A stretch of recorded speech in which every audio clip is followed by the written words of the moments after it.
பெங்களூரு குண்டுவெடிப்பு தொடர்பாக தற்போது கோவையில் தேசிய புலனாய்வுத்துறை அதிகாரிகள் விசாரணை மேற்கொண்டு வருகிறார்கள். விவரங்களை இணைகிறார் சிறப்பு செய்தியாளர் குருசாமி விவரம் என தற்போது யாரிடம் விசாரணை மேற்கொள்ளப்பட்டு வருது, தற்போது இந்த லிங்க் அப்படின்றத எப்படி கண்டறிஞ்சாங்க?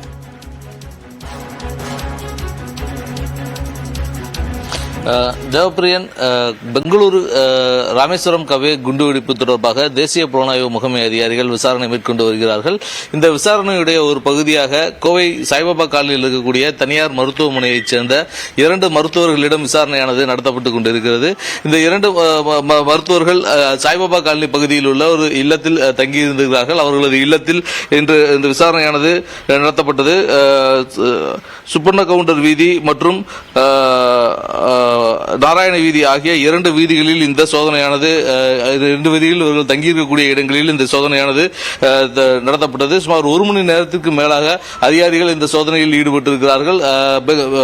கர்நாடக மாநில என்ஐஏ அதிகாரிகளுடைய வேண்டுகோளின் பேரில் சென்னையிலிருந்து வந்த என்ஐஏ அதிகாரிகள் மற்றும் கோவையிலிருந்து வந்த காவல்துறை அதிகாரிகள் உதவியுடன் இந்த சோதனையானது நடத்தப்பட்டது. சுமார் 1 மணி நேரத்திற்கு மேலாக 2 மருத்துவர்களது இல்லங்களிலும் சோதனையானது நடத்தப்பட்டது.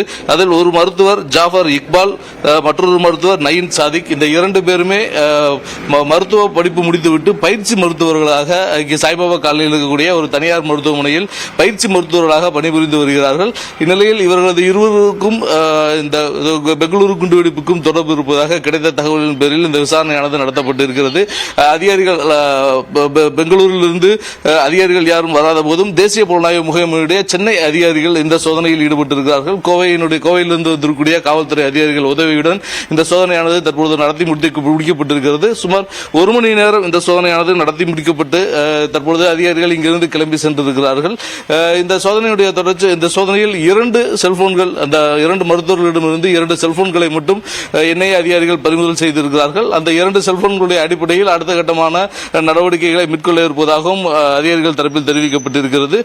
இதேபோன்று கர்நாடக மாநிலத்தின் பல்வேறு பகுதிகளிலும் இன்றைய தினம் இந்த பெங்களூரு குண்டுவெடிப்பு தொடர்பாக என்ஐஏ அதிகாரிகள் சோதனையில் ஈடுபட்டு வருவதாக தகவல்கள் தெரிவிக்கின்றன. தேவபிரியன், உங்களுடைய விரிவான தகவலுக்கு நன்றி குருசாமி.